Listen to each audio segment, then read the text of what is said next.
Hi. Hello. Happy Monday. Welcome back to Oddvice. This is a podcast where Alex and I talk. I'm Alex. I'm Alex. That's Kristen. I'm Kristen. That's Alex. We talk about everything. Life, womanhood, Death, trauma, death. how to get over things, This how is to a get death under podcast. things. Chill. Hey. That was good. Oh, we just got our teas. Cheers. Cheers. What are Mine you is drinking? an iced chai that I made at Weird. home. A chai with no milk. Like, I don't know why it doesn't Do the doesn't read to me. Yeah. I got a iced green tea from Starbucks. This is one of my favorite Starbucks drinks. It's so basic, but it's nostalgic for me, honestly, more than anything. My boyfriend in high school would pick me up before school every day. So my boyfriend or my dad. And he would bring me a venti unsweetened green tea. And that was like always my order. And then I remember I'd go into Miss O'Connor's class, which is The best teacher. I hope she listens to this. Miss I think O'Connor, she probably does. if you listen to this, fucking love you. I think about you every day. But I remember one time, because I would always get the ventis, and she's like, you do know that's equivalent to a bottle of wine, right? Like, obviously ounces wise. I'm like, what? 20 ounces. It's a bottle of wine. That's crazy. I never thought of it like that. I always look at ventis differently now. So you could pour a bottle of white wine into a venti cup Yes. and walk around with it with like ice in it. And it'll just look And like, it'll look like iced tea. yeah. You could arguably do it with red and it looked like the passion Like fruit one or hibiscus. something. Yeah. Yeah. Anything a Starbucks cup, nobody's looking your way. You really blend in with a Starbucks cup. Sick. So there's your fun fact for the day. It's your very- hack for the day. Very nostalgic. Should we do a life hacks episode? Yes. What would our life hacks be though? What are our life hacks? Like what are ways that we cut corners? I don't know. I feel like I'm constantly cutting corners. I can't think of any. We'll Maybe this is a brainstorm. bad idea. Yeah, maybe not. Maybe not. We won't talk too much about it, but the Warriors lost, Mm. and it's a sad thing. I woke up thinking it. I did too. Like the world felt different. Mm-hmm. You know when like you're going through a breakup and you wake up and you remember you're still going through a breakup? That's how I felt today, but about the Warriors. Right. Like I was like, I feel like oh, we were it going through a really breakup. happened. I didn't think it would happen. I didn't think it Yeah. would really be a thing. I So, didn't either. I was very confident that they'd win, but yeah, because they always freaking win. But shit happens. that game they got whooped. Which Sorry, is so Warriors. crazy. And you know what? Like, The Lakers really were just making every basket, yeah. I every don't. single one. I don't want to talk about it. Yeah. It makes me really sad. If you didn't know, though, the Warriors lost. If you didn't know, you probably don't care. So I guess this doesn't matter at all. Right. The last episode when we were talking about our Xbox stuff too, there was a comment. It was That like, said, "Can you put timestamps? I don't want to hear about your Xbox shit." It's like, okay, we won't talk about that. Sure. And I feel like people probably don't want us to talk about sports anyway, because that's not why you're here. No, fuck off. That's like what we like. Yeah. Before the game started, we went to a new restaurant last night called Aunt Bernie's, and It was mid. it was so mid. Can I read my Yelp review that I left? It was so I quality. think my phone's actually over there. So I'm a big Yelper, and I'm a respectful, but I'm factual. Like, just listen up. So this place, we always walk past it because it's next to. I saw that TikTok. What is it? I didn't even watch it. Oh, the it's Steve-O acid. The acid. I didn't Yeah. finish watching it. I'll watch it. Actually, let me like it so I remember to go back to it. So it's on the way. We went to Blue Haven East to watch the game, and it's on the way there. And we always have walked past it and always looks so good. So I called yesterday, like a few hours before. I was like, "Do you guys take reservations?" Because I couldn't find anywhere online, and I thought I had the wrong number. No, it was for sure just Aunt Bernie answered the phone. Aunt Bernie answered the phone herself, and I was like, "Do you take reservations?" She's like, "No, No. just walk in when you're ready." Come in when you want. But it like wasn't like a come. Like she was like, "No."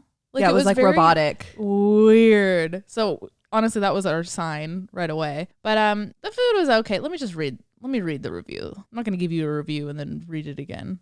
So I began writing the review before we had got the check, and Alex and I agreed that 4 stars was good enough. But then the check took forever to get, which I'll get to at the end of the review. So now my final review is 3 out of 5 stars. Mind you, this place has a 5-star rating on Yelp with 31 reviews, one of them being me. So I'm very surprised that we had this experience. This is my review. Steak toast was great. Mushroom croquettes lacked flavor. Endive salad was fresh, but the composition was kind of random. And the oysters were fresh, but small. Service was mid. They seemed understaffed, so I don't want to be too harsh, but we waited 20 minutes for our check and ended up walking inside to find our waiter just staring off into space. We also asked for a side of sauce, and it took 15 minutes to finally receive it. We ended up asking a whole other staff member. Ambiance is cool inside, but we sat outside, so that could be why we had bad service. Shouldn't matter where you sit though. I got a little Karen at the end there. Facts. I got a little Karen. I forgot to mention when I had walked in to get the check, there were no tables. No, there were was probably nobody. like 3 people at the bar. This place was not packed at all. Like it was basically empty. There were 2 full tables outside. Yep. Right. And then when we had and gotten we were there, one of the 2 outside, by the way. Right. When we had gotten there, I think there were probably 2 tables inside that were full, and then a couple people at the bar. But when I went in to get the check, there were no tables. We waited for so long. 20 minutes is probably on the low side for how long we actually waited. Yep. Yeah, because we got there at like 8. What time did we get there? Like 8:30. 8:30, and I don't think we ended up leaving till like 9:45. Yeah. And like we ordered right away. Like it wasn't us lollygagging. I don't know. Big complaint. Yeah. So if you're looking to go to Aunt Bernie's, don't. But anyway, so we went to Blue Haven after that. Or wait, hold on. Tell them about that guy Oh my God. in Aunt Bernie's. So this is Uncle Bernie. I mean, I've had my fair share of catcalling and like whatever. Sadly, a lot of women are fucking used to it. We're used to it at this point. But I walk into this bar when I'm walking in to get the check. Actually, on my way out, I'm in cargo pants, like basic casual cargo pants. So it's not even like you're in like a little mini skirt. Yeah, like, nothing. Right. And this like older guy, grimy. He had a backwards hat on, but not a snapback. No, that always kills me when people wear backwards like baseball caps. Like no snapback, no forehead showing. It's just like hat. He was probably in his mid 50s, and he was with 2 other guys. They look like they were just like they got done golfing or something, and they were at the bar. And I'm walking back, and he goes, "I like your pants," and I was like, "Thanks." And he was like, "I want to put something in them." Jeez Louise. And I looked up at him and I just I was so stunned that he said that to me right there. I like looked at him and I just walked away, and he was like, "Oh, not like that." And then started laughing, and like his 2 other guy friends started laughing, and I'm like, "You're a pig. You're a bully. You're a gross bully. Pig." Ugh. And before that happened, he was behind Alex. I don't know if you saw him right away, but when he first got there, he was finishing up a phone call before he'd walked into the restaurant. So he sat in the empty booth outside behind us, and I heard him talking, and he was like, context wise, it sounded like he was like saying goodnight to his wife. "Okay, I'll talk to you tomorrow. I'm just out right now, blah, blah, blah." So like he's probably out on like a business trip, or like you said, like a golf trip with the boys, and then hangs up saying goodnight to his wife, possibly kids, just his, his life at home, hangs up and then goes and says some gross ass shit to a young lady. Do men ever grow up? I don't think so. My mom's told me since day one, men don't grow up. Always told me that. So I think she's right. Never. Ew. And like seeing a guy at that age do that, and I'm thinking like, how low do you have to be to do that? And like, it really made my skin crawl. It always kills me. Like, I'd love to get in the head of someone like that, because I'm always like, do you think you're gonna be like, "Oh my God, like, right, come here"? Like, do you think that's gonna work? Or are you doing it to get a rise out of you? Are you doing it to impress your friends? Like, I think unfortunately sometimes it probably does work. Ugh, no, that would never work on us. Or like when you're walking down the street and someone's just like, wait, what did that guy say to us? We went and got matcha lemonades the other day. And we were walking, and this guy was like, "Oh my God, I need me a green juice." That was kind of that would work. No, that would work. No, I almost turned around.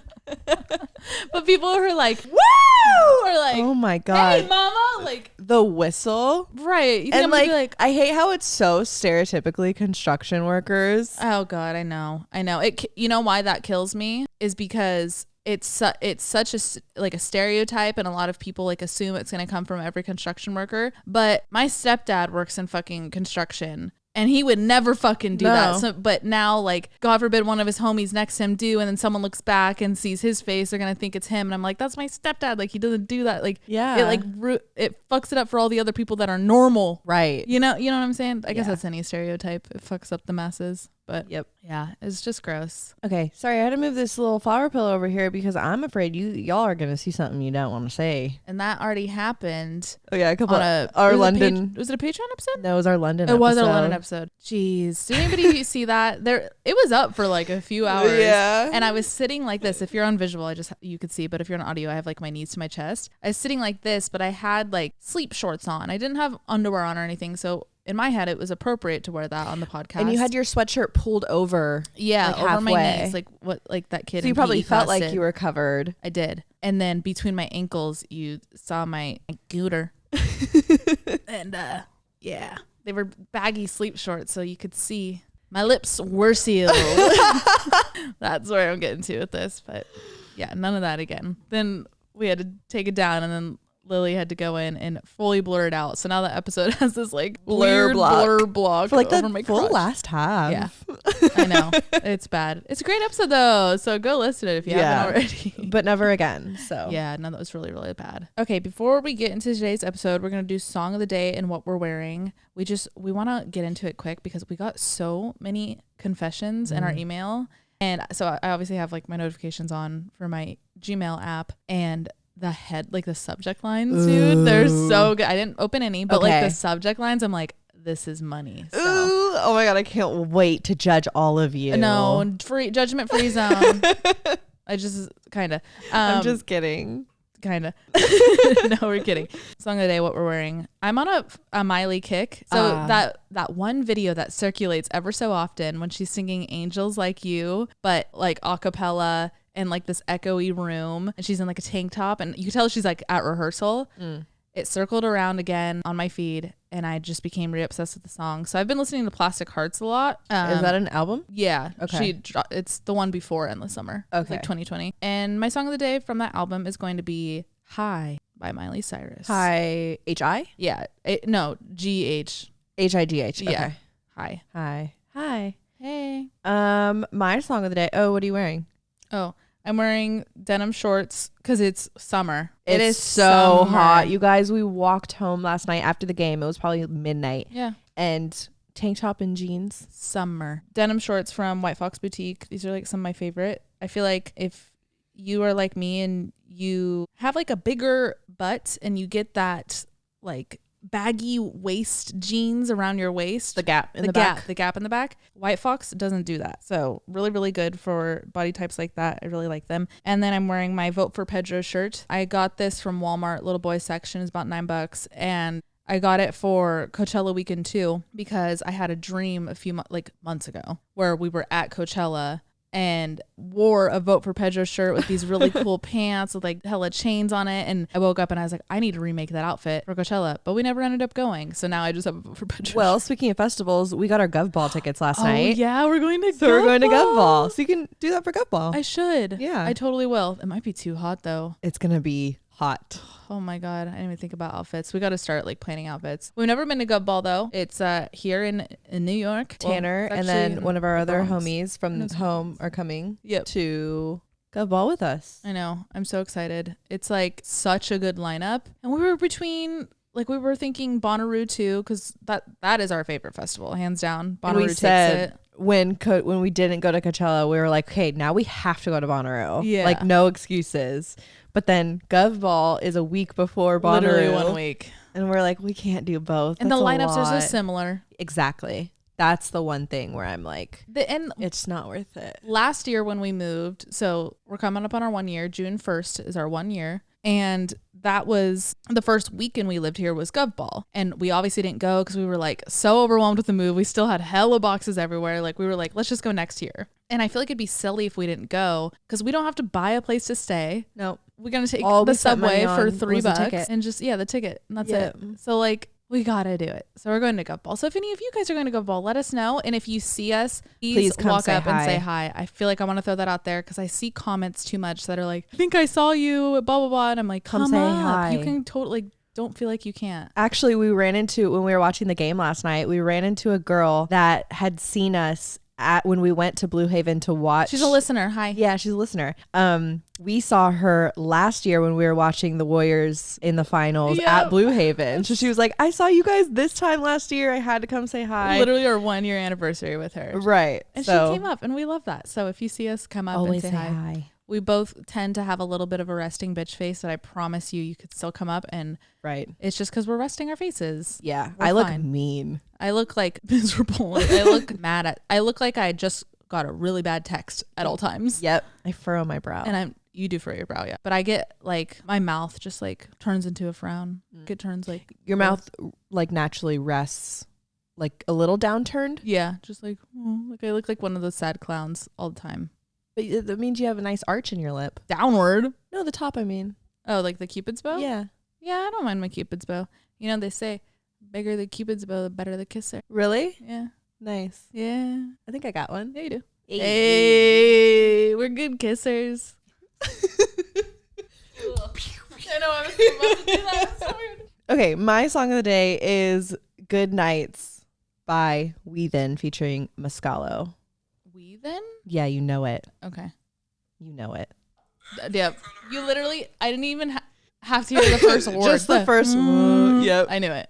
Yeah. Oh, it's great such song. So it's my summer song. It's like a summer fucking song. I turn it on the first day it gets warm, and like this is just my anthem all summer, every summer. It's so good. Listen to it. And I'm wearing, this is my Carson City, Nevada Harley shirt.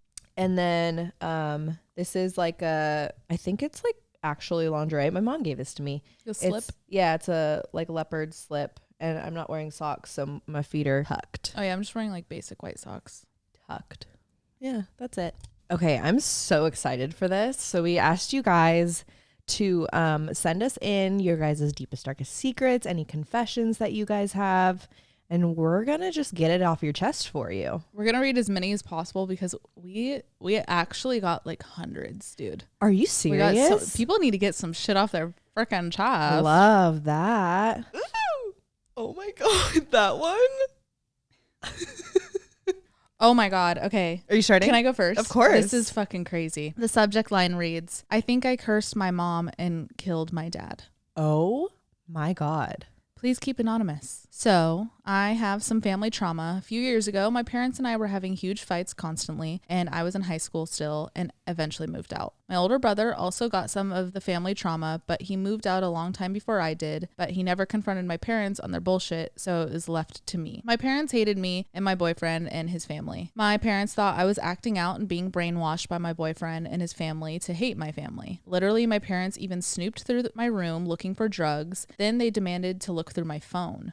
I've always been a straight-A successful captain of my sports team who avoids trouble at all costs, so it didn't line up that they thought I was a bad person. That's a whole different story, but anyway, my mom is a narcissist. It runs in her family and has always lied to me about everything. She never says sorry and could never accept when she's in the wrong and hurts me. Whatever I said was flipped to make me seem bad, and she literally would lie to people to make me sound horrible. Her own daughter. She's always baffled me. It got to the point I hated her more than I hated anyone I have ever met, and I was pissed that we were even related because that means I will forever have an attachment to her. Back when everything was going down, both of my parents were perfectly healthy. We were in the September of 2021, and Nessa Barrett's song, I Hope You're Miserable Till You're Dead, was popping off. I was listening to it daily because I could scream at my car and get my anger out. It's such a good song. I totally understand. When singing the song, I always had my mom in mind because she literally made me hate my life. I was falling into depression, didn't trust going to therapy because they forced me to go to family therapy, and that caused trauma on its own. So screaming this song was therapeutic. Anyway, October 2021 rolls around and my dad suddenly dies. Middle-aged male with no health issues and no family history of early death. So for the past few years, I've always had in my mind that maybe I manifested his death by cursing my mom because I was constantly singing, I hope you're miserable until you're dead.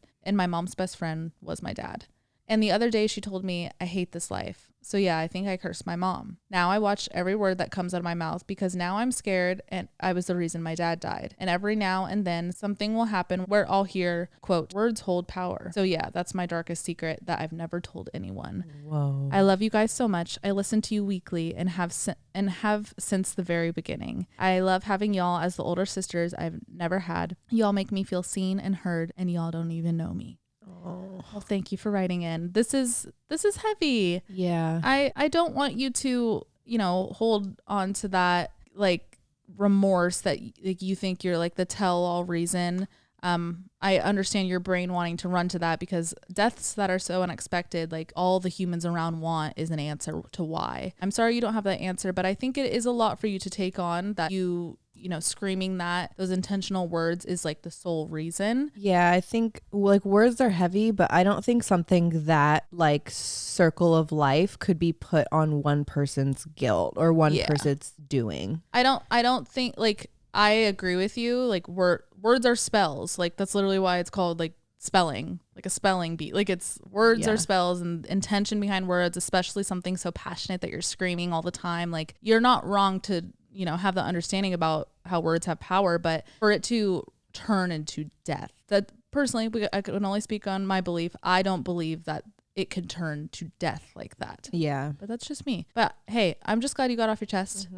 Sending you so much love. That's incredibly hard to be around a narcissist, let alone a narcissist who is related to you. I send all my love and you can detach from that. I know you're related, but you are also your own person. I just have to say so many of these titles are something with like mom stuff. Oh, really? Yeah. Kind of on the mom note, this one's called Weird Ass Childhood Incestuous Event. Hi, Alex and Kristen. If you're reading this, I firstly just want to say I've watched Kristen for years and been a fan of this podcast since the first episode. Kristen's shimmery ass prom dress embedded in my brain forever, LMAO. Oh my God. And Alex has just been the best role model for me as a fellow double D girly. Hey. Oh, I love that. Tickle bitties.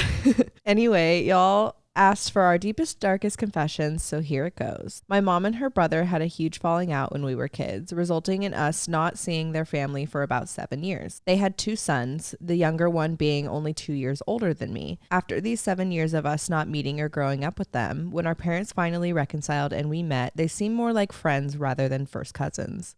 I was 14 at the time, and one summer my mom hosted a big Eid, the Muslims' Christmas, LMAO, celebrating at our place, calling her our brother's family as well. That summer, me and the cousin would low-key just be flirting and goofing around. Me and him actually became really good friends. Until one night, things went too far, and after a big family dinner, when we came back home, we met up in my bedroom and shared a kiss. Oh my God. Holy shit. Oh my God. It was just one kiss, very short. I literally ran out of the room right after. It was consensual, don't worry. After that summer, we would text, but obviously moved on with our lives as they lived in a different city. Years passed, and every time we'd met, it would be very normal, like nothing ever happened. I'm 21 now, and we only recently talked about everything for the first time and acknowledged how insane and weird that all was. He apologized to me as well, as he was the older one in this situation and should have known better. Oh, right, because he's 2 years older, so he was 16 at the time. Oh, wow. All is good now, and we have a lot of respect for each other. He's literally my cousin, so there wasn't any escape from the cringe, LMAO, so us addressing it was due after all these years. A few people in my life know about this. I used to feel hella guilty and shameful, but now growing up, I've come to terms with it and all the factors that led up to this even happening. Parents separating us from a young age, etc. Right. I'm highly aware of how abnormal this may be sounding to you, especially reading my condensed down version of this. But I hope you sympathize with the fact that we are all just horny little shelter kids coming from messed up families looking for validation from anything and anyone. Facts. Valid. Please keep this anonymous, obviously. And if you've made it this far in the email, please know that I love you girls and take y'all's advice weekly. You both have played a big hand in my journey from a teen to now a young adult. Wow. Never change. Much, much love all the way from Southeast Asia. Oh my God. Shit. Hi. Wow, that's actually fucking crazy. Yeah. You're right. Like it is like kids do stupid fucking shit. You guys didn't have a cousin dynamic ever. So like you're just curious probably. At least you guys know now it's wrong and you didn't like feed into it. Yeah. And it was consensual, which is ultimately all that matters. And the fact that you guys have kind of squashed it now. Right. I can only picture you like kissing in your bedroom and then running away after. Right. I mean, you knew. Right. Why feel that shame? You knew right away it was wrong. Yeah. Your physical natural reaction was to run. Flee the scene. Literally. Wow. Okay. Next one. The subject line reads, I gave birth to a tampon. Hello, ladies. I love you both and love your podcast. This is one of my most embarrassing stories that I thought I would take to the grave, but why not share with my 2 favorite podcasters? Please keep anon. Also, if this doesn't count as a confession, I hope it at least brings a smile to y'all's face. It happened when I was with my ex. We had a wine and pasta night and were feeling really romantic. I was on my period, but was down to fool around. We got wine drunk. Drunk is in all caps. Uh-oh. So I get it. And the rest of the night was a blur. I woke up the next morning thinking to myself, did we have sex last night? I couldn't remember the details from the night prior. I went to the bathroom to remove my tampon that I knew I had placed before we started drinking, but couldn't feel the string. Oh no. I put my hand inside to try and feel around for it, but still couldn't feel the string. I started yelling and my ex ran in concerned. I screamed, my tampon is lost inside me. He was good at calming me down. What happened next was traumatizing, LOL.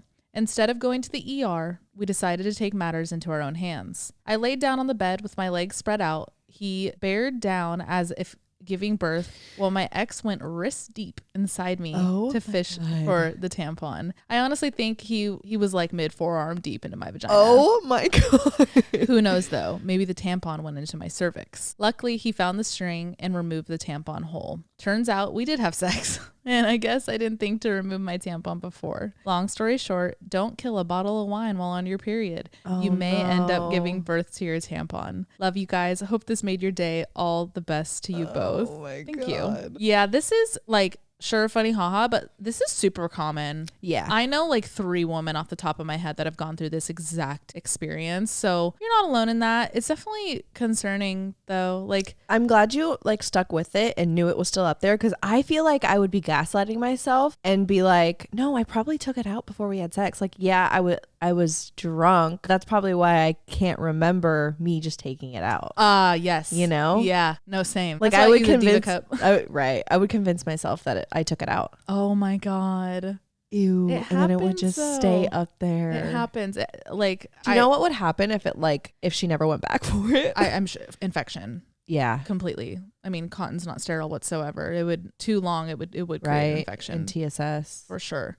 Oh God. But yeah, that I know of another girl that this happened to, and she had 2 up there because she did it twice. Oh. And then took them out, and it's just a whole other ballgame. Hey, I'm just glad that you had him to help you with it. Right. Because like, honestly, the ER would have done the same thing. Yeah. And it would have been expensive. And expensive and just like traumatizing for a stranger to like be digging up there. Forearm deep inside you. That's crazy.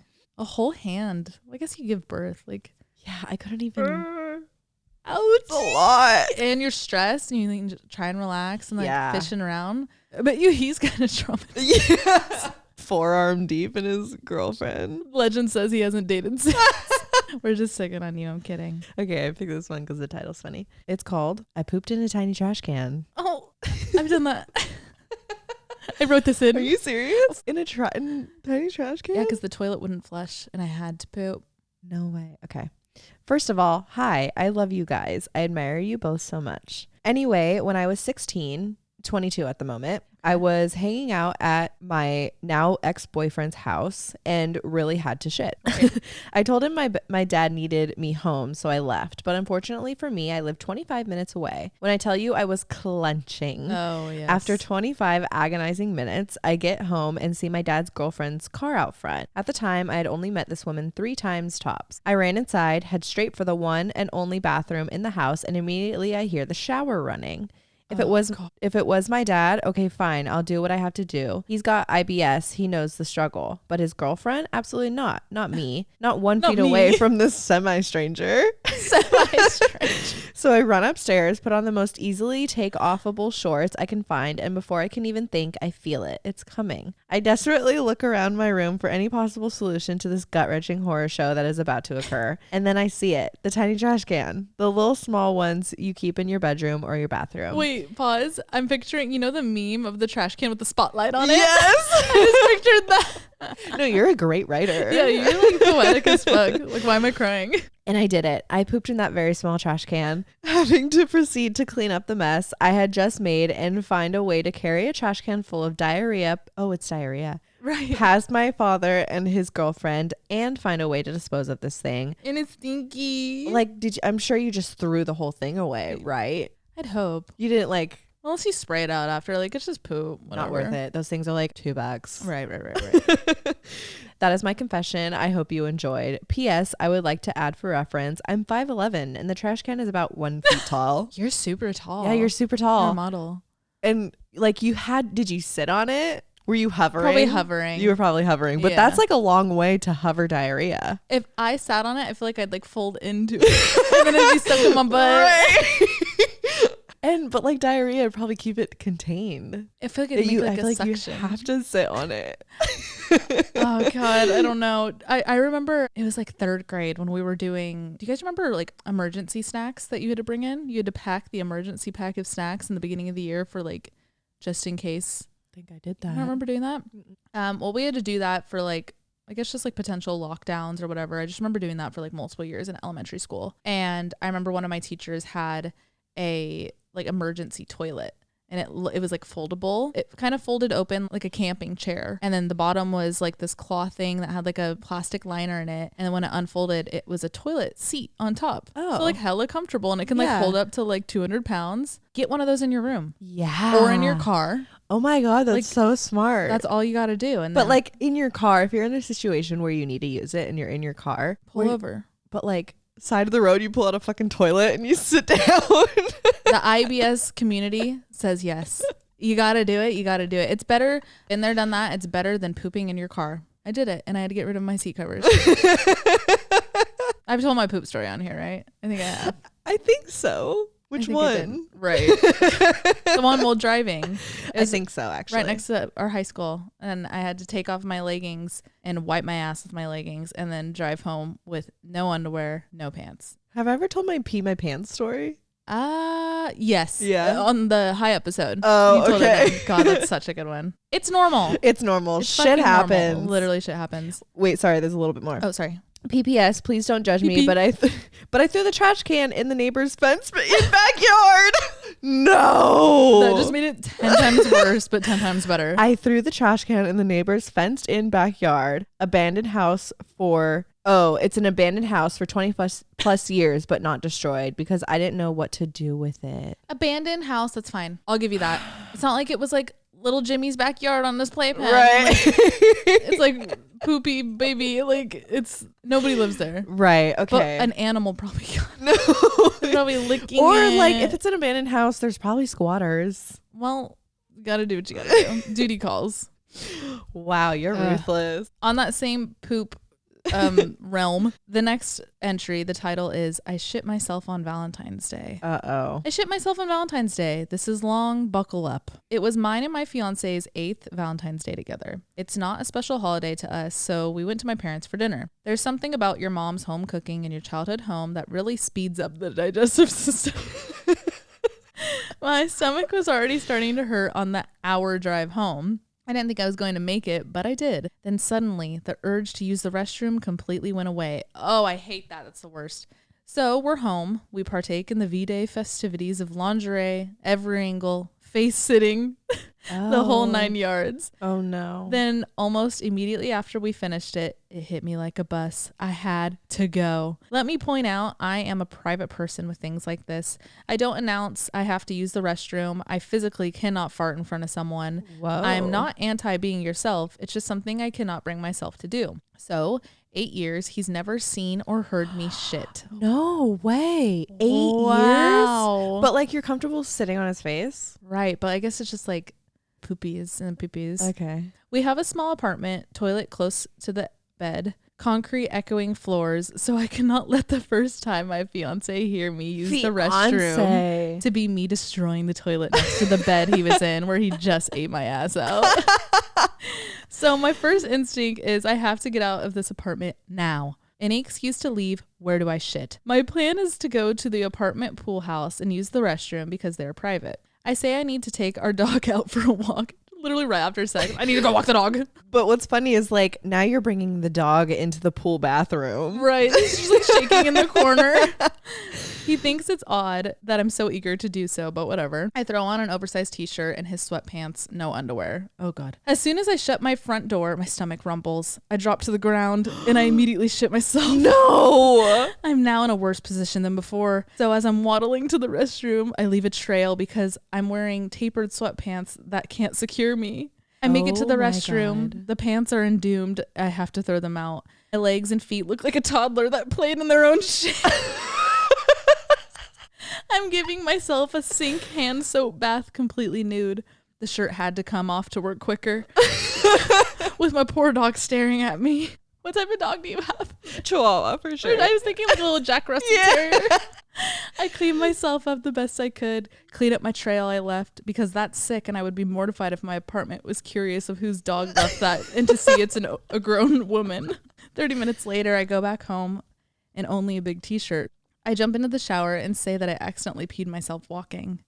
He laughed, didn't ask questions, didn't notice I came back with no pants and has never brought up these missing sweatpants. You lucked out with that one. For real. I don't know how I got away with that one. I laugh about it now, and maybe one day I'll tell him, but not anytime soon. Anyway, thanks for being in on my secret. I hope you all enjoyed. Love you girlies so much and have been with you since the beginning. New York looks so good on you both. Are you guys, does it say that they're married yet? You should tell them on your wedding night. That's what I was thinking. But like I was thinking like in the speech. But if they're already like not comfortable, I assume they're not going to say it in front of like their whole life. Or you could, okay, yeah. Right. You got to tell them at some point. That's fucking hilarious. This is one of my favorite stories. And you're also an incredible writer. Yeah, this is great. Justice for the dog. The dog I know. Please send us a photo. Email us a photo of in that same thread, email us a photo of your dog. I want to know what his look like. You got it nail on the head with Jack Russell. Yeah. It's a Jack Russell for sure. The pooping and like gross stuff in front of boyfriends or girlfriends, spouses, whatever, it's such a non-negotiable for me. I have to be comfortable with doing that in front of you because like constant. Not even on some funny shit. Yeah, it's constant with me. Like it happens weekly at least where I'm like I have a situation like that, so I need the person to understand the urgency of my bowels, and that's my only standard in men. We should cut together a montage of how many times you lean over and like stop recording because you're like, hold on, I have to shit. No, it's every episode. Hold on, I'm gonna put my pants. I'm gonna put my pants. And you go, okay. Yeah, no, I just like, okay. And I hope you keep your headphones on because so Alex and I kind of have the same situation. My bathroom is relatively close to where we record, so I feel like you always hear me. I mean, yeah, sometimes I do, sometimes I don't, but like, I don't care. I know you don't care, but I feel like it's rude. Yeah. Like you're just out here trying to enjoy your Saturday and it sounds like there's construction in the bathroom. Like, okay, I'm going to tell a story. Okay. Ooh, is this your confession? Sure. Okay. Well, but it's not mine to confess. So I don't know if this is right to say, but whatever. First time I hung out with my ex, I had just moved to LA. We were talking before, obviously. And then when I moved, it was our first, wait, no, I actually hadn't even moved to LA yet. I was visiting from the Bay. Okay. And we got Thai food. Oh. It was me, him, and Leanna. She came with me on the trip because it was like one of my first times visiting him and I didn't want to go alone. Shout out to Leanna. She's a fucking real one. So we got Thai food and we came back to the house. And this was obviously before I knew he had IBS. We didn't know that much about each other yet. It was brand new. And he straight up was like, I don't feel well. And we're like, oh, like you're fine. Like, you know, it's whatever. And you didn't have IBS at that point, huh? I didn't. No. Okay. I think he gave it to me. Right. I didn't have IBS until that relationship. So I think it rubbed off on me. So yeah, I didn't understand the severity of it. Yeah, that's a good point because I didn't have it then. But he goes in the bathroom, which was like right next to where we were. We were all watching Gossip Girl laying in bed. And the bathroom was like 4 feet away. Okay. Just like Hershey squirt, all the noises, and I actually feel bad. And he also threw up. I think he actually was sick from the food. Yeah. But I just remember being like, oh my God, like we weren't even like boyfriend girlfriend yet. Like I was like still like madly infatuated with this man, like so intrigued by the mystery of him. No all more out the mystery. Window, all out the window. But I loved it. I loved it though. Yeah. Like, you break down a wall where it's like there's nothing that I could do that'll ever I'll ever feel embarrassed about or like will ever freak you out. It's a bodily function. Yeah. Sure, it's funny. Like fart poop jokes will be funny till my grave, but like ultimately it's normal. And he had IBS and like it was fine. And like I laugh at it now, but I remember when it was happening, like looking at Leanna and when she was just like, well, you found your match. Like, this is it. Fight to the death.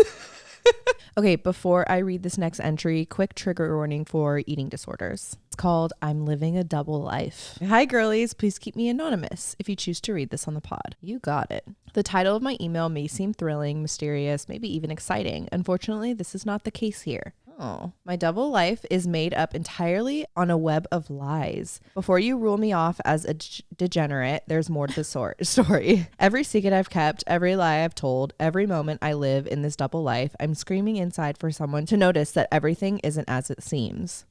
In 2021, I started showing signs of anorexia. However, the nature of this battle made me genuinely believe there was nothing wrong. My first lie. I had a misconception about what this disorder involved, and because I was eating just enough to wake up each day, I thought I was doing just fine. Deep down, I knew this wasn't the truth. The first sign that I was lying to myself and everyone around me was my 21st birthday. My parents were coming to visit me, and I was so ashamed of how my body had deteriorated that I wore doubled up bras and sweatpants under my jeans to make it seem like I was at a healthy weight. At this point, the pain I was in, I was just considering to be the norm. My bones ached. My heart felt like it was constantly on edge of giving out. My brain felt like it was eating itself alive because there was no more energy anywhere else in my body left to take from. After this point, I reached out to my boyfriend at the time, finally admitting that something wasn't quite right. I ended up in hospital, but with no official diagnosis, and still a large aspect of denial on my behalf. They discharged me with the advice to just eat meals equivalent to the size of my fist. I began to do so, but replacing certain food groups with those that carried empty calories.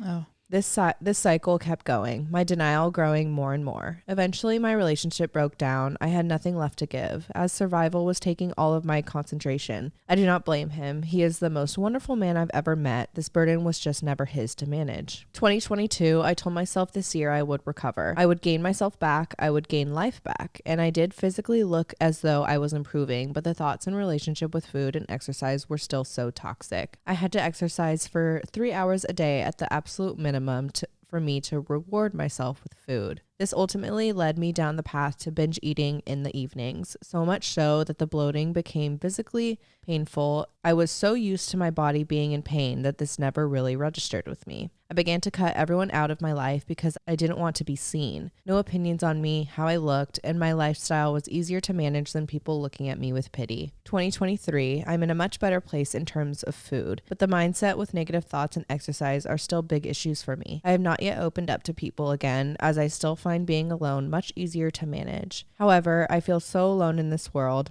I do not want pity. I am not even uttered the word anorexia to anyone other than my ex-boyfriend and a few of my closest friends at the time. My family has never heard me say it. I think it was equally as easy for them to sweep it all under the rug, so none of us had to deal with it. But I have to live with it and just don't know when I will be able to enjoy people, experiences, and life again. Watching the two of you brings me so much joy as I get to see a friendship dynamic that I can only dream of gaining back one day. So thank you for everything you do for all of us. I'm so sorry for the rambling. Even if you do not choose to read this, thank you for providing me a space to type out my jumbled thoughts. And to anyone else who feels alone with their mind, we can go through this. You are both so beautiful. Please stop showing the world that a good side to humanity does exist.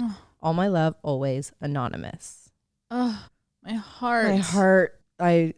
You nailed it at the end though. Like all the people who have like are going through similar things right now, you got to take that same advice too. Like you're not alone in this. The first step is admitting that this is something you have to face and you have to go through, and the fact that you're able to write this all out and get it all out is a huge step, so please be very proud of that. Yeah, have a lot of grace with yourself. This is definitely something you absolutely will come back from, but it's going to take a day by day mentality. Don't worry about the end goal. Don't worry about comparing yourself to anybody else. This is your journey.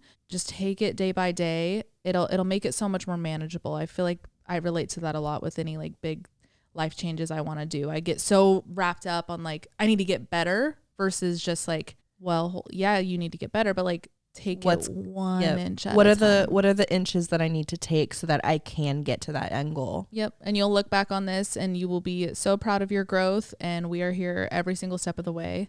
And we're proud of you. And I can tell you're really strong. Yeah. Yeah. Your mindset of like the awareness of when you said, like you're aware that it wasn't his problem to take on, like that is a realization that a lot of people don't realize until the end of time. Like that is an incredible insight to have on people around you. And that is extremely beneficial and very, very compassionate. So, wow. Like that, I like took a deep breath when I heard that. That was really amazing. Okay, next one. The subject line is, I discovered my dad was having a 4+ year affair and I told my mom. Oh no. Hey gals, firstly, thank you for Oddvice. I bet a lot of people tell you this, but I truly think we would be really good friends if we met naturally. I've been listening to the pod since its birth. We birthed it. We did. And I'm a huge fan of everything you two create and share. You both come across as so genuine. It's really refreshing. Thank you. Thank you. It's the fucking world. That's like the best compliment. Yes. Now on to the juicy part. The month before I left for college, I discovered my dad was having a 4-year affair. I'll take you back to the day I found out. My mom and dad were supposed to go to the movies for a date night. My mom was getting dressed to go out and my dad was watching TV. 30 minutes later, they drove off to the movie theater and I was home alone. A few minutes later, I got a call from my mom. My dad had left his phone at home and he had purchased their movie tickets electronically on his phone. They wanted me to take a screenshot of the tickets and send them to my mom. My dad told me his passcode and I searched for the Fandango app. Oh my God, Fandango. I feel like I haven't heard that word in so long.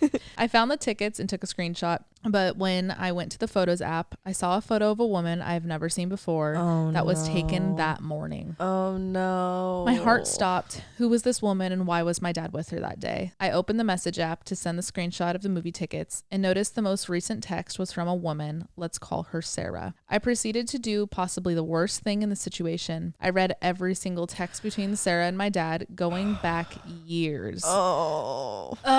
They exchanged I love yous. He had given her money. They went on international trips together. Whoa. That's crazy. I learned that Sarah knew about my family. She knew I existed. I felt betrayed, hurt, sad, numb, confused, and shocked all at the same time. I was uncontrollably sobbing reading these texts, and I didn't know what to do next. So many questions were running through my mind. Did my mom know? How long had this been going on? What was going to happen to our family now? But most importantly, what do I do with this information? Do I tell my mom, or do I go to my dad, or do I pretend I never saw anything? I ended up calling my ex. We had broken up a few months ago, and I didn't know who else to turn to with the sensitive information. He helped me calm down, and we weighed the options of going to my mom versus going to my dad first. We were both scared that my dad would somehow convince me to not tell my mom, so I came to my decision. I waited for what felt like forever for my parents to come back home. I asked my mom to come into my room and we sat on my bed together. I told her I needed to tell her something really important. I stared blankly off to the side as I couldn't look at her in the eye, and I told her that my dad was cheating on her. I'll never remember how calm she was. She softly replied, "Thank you for telling me." And I felt like I could hear her heart break in two. Shortly after that, my parents separated. They are now still in the middle of their divorce. I don't know how, but I have never once blamed myself for their breakup. Good. You absolutely shouldn't. No. Never, ever, ever. I know it wasn't my fault, even though I was the one who had to tell my mom. And who knows, maybe my dad would have told her if I had gone to him first, but I don't regret anything about how I handled it. I was just trying to protect my mom. Do you think I did the right thing in the situation? How do you think you would have handled it if it happened to you? P.S. I'm going to Bonnaroo for the first time this year. Maybe we'll run into each other out on the farm. Who are y'all most excited to see? We're not going anymore. Have fun for us. Yeah, you're going to have a blast. I don't think you did the wrong thing at all. Not at all, dude. Not at all. The thing is like you did what you could with the information you had, and there's no right or wrong way to handle these type of situations. Like, we just don't know going into them. Like, I feel like if I was in that situation, I probably would blow up on my dad. I wouldn't. I would think this motherfucker is already twisted enough to think or to be able to get away with this for 4 years. He's gonna twist me, like she said. Yeah. Convince me to not tell my mom. And I would go to the source, because he already did, like, his ass is already grass. Regardless, I would go to the person that's out of the loop. See, I feel like I would want answers. Like, I would need to know, I feel like I'd want to know, like, details, like, how did you meet this person? How are you keeping it a secret? I feel like I would like let out my anger on my dad and be like, you need to tell mom. This needs to come from you. But that's just me. And like, I don't know how I would react actually in the situation. Yeah. But you definitely didn't do the wrong thing. And you're right to not feel the blame or the guilt that they separated. Like, you saved your mom. Yeah. Fully. And I'm sure she feels that too and is very grateful for you for that. And I would want my daughter to tell me ultimately, like, and I'm sure any mom can relate to this, like, that's your best friend. Like, that's your soul tie right there. Like, you and her, your relationship with your mom will always mean more than anything. Like, y'all are blood. Like, yeah, she's like married to your dad and whatnot, or was married to your dad and whatnot, but like, I'm sure she was grateful for it to come from you. I would, at least I would if I was a mom. But yeah, I wouldn't take that personally at all. And that's very big of you to not take it personally, because I know it's very common. I mean, me being a child of divorce as well, fucking more than half of the population can relate to it. Like, it can be common for the kid to feel like it's their fault, but it's never the kid's fault.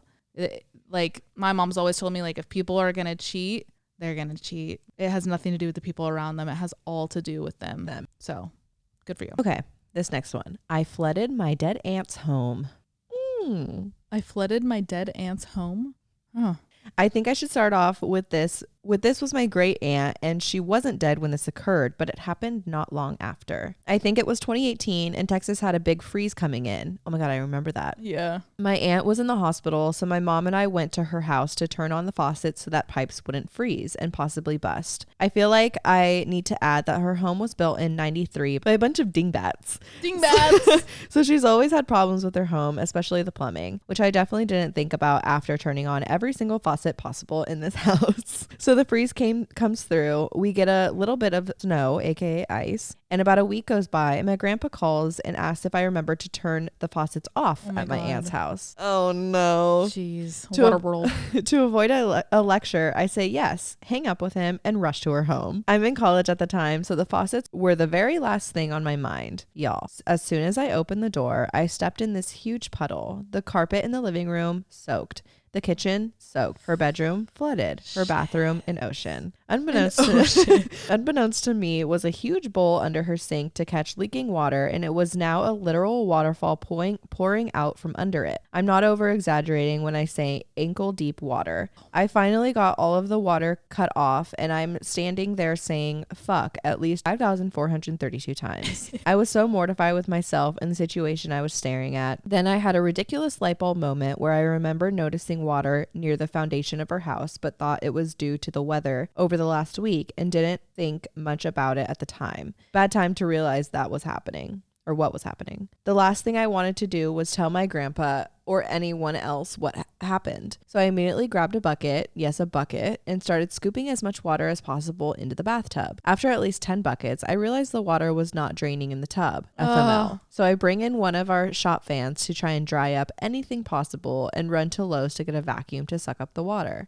I threw every single towel I could find on the ground to clean up the kitchen and mop up the rest. I spent hours doing my best to do this under the radar. My grandpa is my main squeeze, and I really couldn't deal with the reaction he would have had to me flooding his sister's home. I didn't even tell my husband this, guys, not even to this day. Oh my God. Dude, this is bad. This is really bad. I made sure to turn on all the fans in the house. I kicked the AC down a little bit and kept the shop fan going, hoping that would do the trick. A few days go by and I go to check on everything. Now I see where water had absorbed into her entertainment center. Her chairs, literally anything that was on the floor was still damp. And now I'm saying fuck another 5,432 times. I whip out the handy dandy vacuum again and hope it will somehow work a miracle. Spoiler alert. It doesn't. I wait a couple more days and go check again. The bathroom now has mold on the walls near the floor. The fact that you wait days, just like hoping it'll go away. I'm glad you're bringing up mold, because that's where my head went. I'm like, this is bad. There's black mold. You're right. I just started sobbing, wondering what I should do now. I probably should have called my grandpa at this point, or at least my husband, but no, I leave and pretend I never went. Shit. Oh, the water finally drained from the tub, by the way. When my husband gets home, I say to him, we should swing by the house and check on things. So we do. And when we get there, he doesn't notice that the carpet's damp or that quite a bit of her furniture looks like it's warping. Hell, he doesn't even notice the mold. Hell.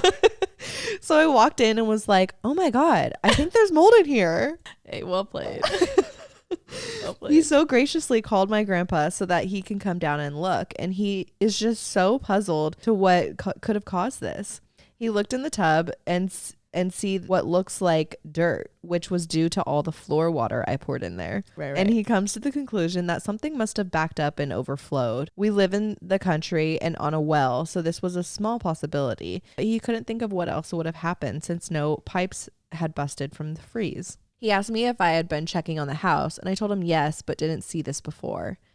Oh my God. This is a heavy lie to hold on to. Super bad. My husband and I were actually going to be the ones to fix everything for her because I felt like a shit person and he's just sweet. But sadly, my aunt passed away not too long after. She had been away from her home for quite a while at that point, and I genuinely think she was homesick. Oh my God. We've since fixed her home and moved into it, and we keep a picture of her out so that she can see it every day. Oh my God. That's special. I hope that doesn't sound weird. LOL. Oh my God, not at all. P.S. In the midst of this, I had a good friend's truck get broken into in the middle of an awful thunderstorm, which caused his truck to get soaked, obviously. So my explanation to my husband on where the new vacuum came from was that my friend bought it to clean his truck and didn't need it anymore. But I swear I'm a good person with the skull emoji. Love you guys and the podcast. It really is like sitting with friends every week to catch up. Thank you, Anonymous. You are super silly. Super silly. You are a good person. I yeah, you're not a bad like, person. Scrambled. Like I can only imagine how stressed you were in this position. Okay, I just clicked on your email. Sorry if this is creepy. Email but photo. But it looks like you, and I'm assuming your husband. You guys look like great adorable. guys. You got to tell him what's up, though. No, you need to send him this email. Yes. Fuck. Or just send him the podcast and see if he connects that this is about you. That's good. That's funny. That's really good. The black mold, though. Hey, did you get a test before you guys moved in? Because it's no joke. Oh my God, that's so heavy. Why is this like the heaviest one to me? I'm like, fuck. I'm just like surprised that you took all that on yourself to clean it up. Like, I feel like that's people's professions is to clean up floods. I feel like my first reaction would be like, call my husband. Yeah. Call my husband and be like, look, I fucked up. Mm-hmm. This happened. Like, you can, like, can you come and help me? Because, like, I don't know, maybe he has an idea that you hadn't thought of yet to like try and clean it all up, or like get a homie the water that out like works somewhere in plumbing or something, and then brainstorm together. Like, the more brains, the better. And then if not, get a pro in there. I'd call you. Yeah, I'd call you. Yeah, I'd call you. Yeah. And my dad. Yeah, I'd call Phil. Yeah. I'd call Phil. Fuck. Oh my God. That's a lot. I'm glad you got this off your chest. It probably felt really good with this one. You were probably drowning in this lie. All right. Pun intended. Pun intended. Okay, this next one. The subject line is ghost dick. Hey. But look at the thing. Oh. Hey. I have no idea how even to start this, but I love the podcast and love y'all. And if you ever want tickets for Sleep No More, I work there, and I would also buy y'all a drink after. Woo! Ooh, let's go. I gotta go to Sleep No More. We've been saying we wanna go to that. If the story is not enough to make you never want to meet me. Gosh. But okay, anyway, so I'm like 87% sure I've been fucked by a ghost. Okay. That's it. That's the whole email. There isn't really any other way to explain it, I guess. So it was summer of 2020. Oh God. Okay. So it's already a weird summer. Yeah. So vibes are off. I had moved back into my mom's house. My room was in the attic, but most of it had been finished and carpeted and a bathroom put in. So it was really more of a guest room. But there was a storage area off the bathroom that stayed unfinished. And ever since I was little, that place had always creeped me out a little, even though I'd never had a ghost encounter. So one night I'd gotten pretty stoned before heading to bed, but not any more than usual. So I wasn't hallucinating or seeing things or anything weird like that. I was trying to fall asleep when I start to feel this pulsating sensation sort of in and around my vagina. It felt exactly like a penis was slowly and gently thrusting inside me, but not painful at all.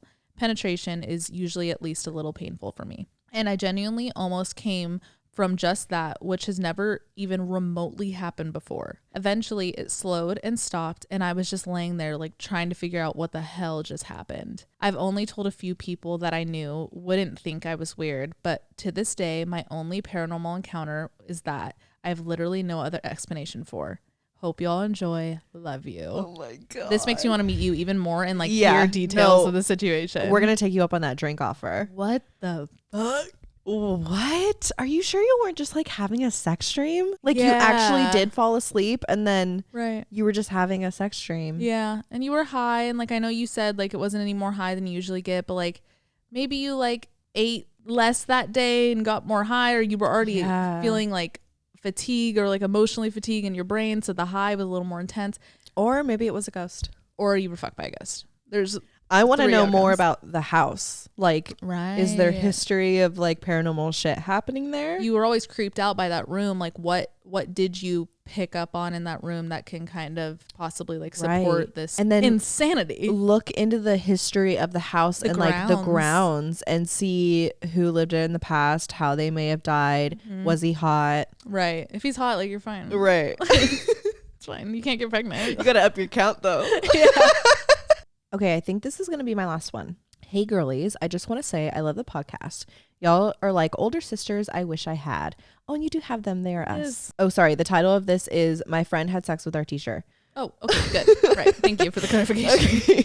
Okay, moving on. So a few weeks ago, we went on a road trip with some of us seniors, and there's this younger teacher that, let's call her, oh, she's a girl. Why did I assume it was a guy teacher? You were thinking Mr. I was. We had this teacher in high school that like, he was good looking and he was younger, and there were like jokes that he used to hook up with seniors. There's this younger teacher let's call her Mrs. P, that came with us, and most of us have a crush on her. So I'm bunking with my friend and the teacher, but in the hotel room there's another separate room, and that's where our teacher is sleeping. And on the second night I hear moaning, and my friend wasn't in the room, and I heard her name being moaned out by her teacher. Oh God. And it happened for the next 2 nights, and I saw my friend come out of her room at night, and I confronted her, and she said it's been happening since December. Sorry if this is long. I'm not going to say your name. Oh, they didn't say anonymous or not? Well, you said it's okay if it's not anonymous. Oh, we'll just keep it anonymous. It's fine. Yeah.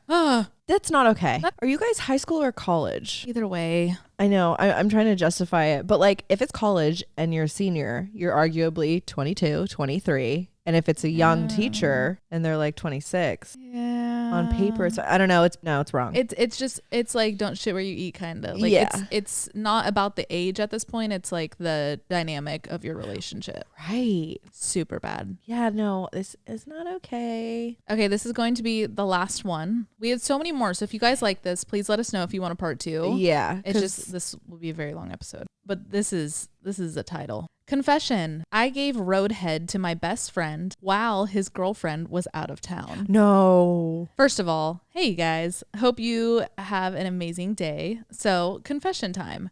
I'm a 22-year-old guy from Eastern Europe. I came out as bisexual about 2 years ago to my friend group, which consists mostly of guys, and surprisingly, they took it relatively well. Good. I'm so glad. Love that. Now, here's where the story gets interesting.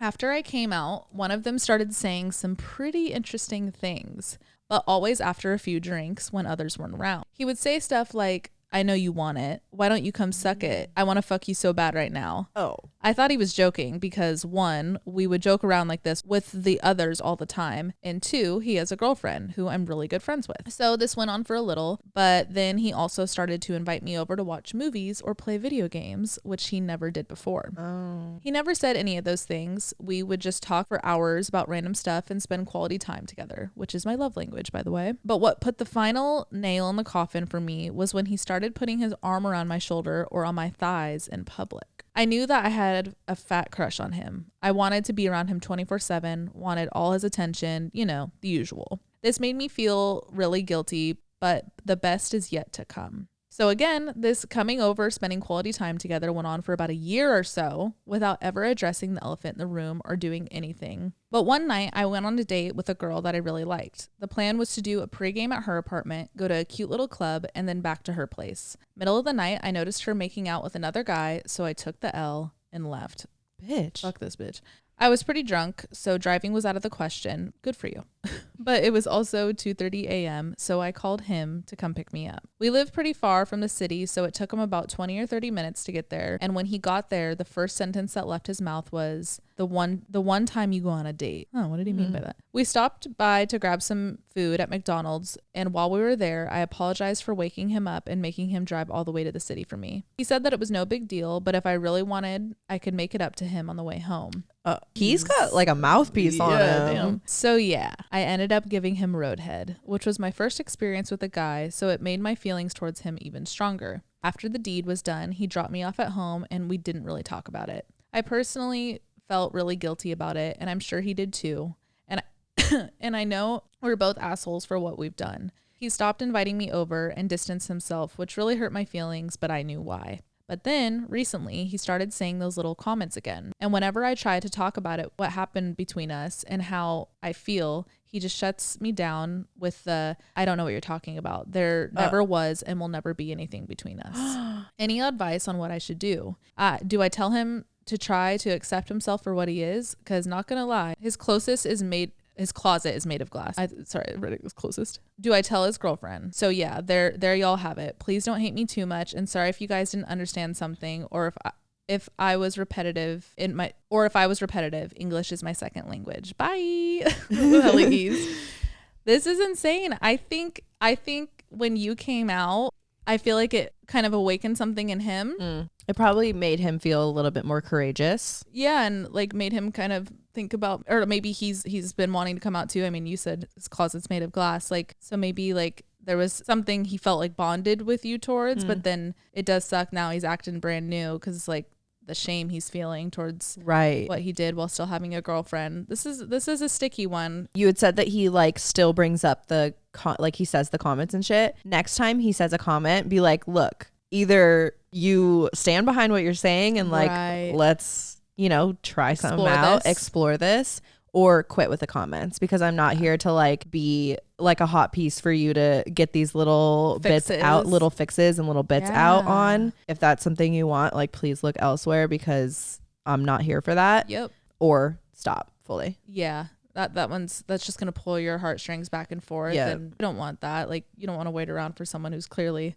not knowing where they're at, what they want at all. Do you tell the girl? I would personally, I'm not telling you what to do, but if I was in that situation, I just know I couldn't live with that. Yeah. Not judging you if you are, but like that's hard for me to like live with something like such a big secret. So I think I would. If you do, definitely be prepared for intense emotion, and she's probably going to be upset with you too, because it takes two to tango. But I guess it's your moral compass. Like, how heavy is it laying on your chest? I think I would as well. I think I would also tell him, I'd be like, look, you could deny all you want, but this is, you know, I think about this and this weighs heavily on me. Right. Like what's going to happen between us aside, I like value this friendship with your girlfriend. I think I'm going to tell her what went down. Yeah, you're right. Tell him before you tell her. Yeah. Just so he's at least in the loop. Because you don't want him to like be even more outed too. Yeah, outed, even more blindsided. I don't know. I think it's worth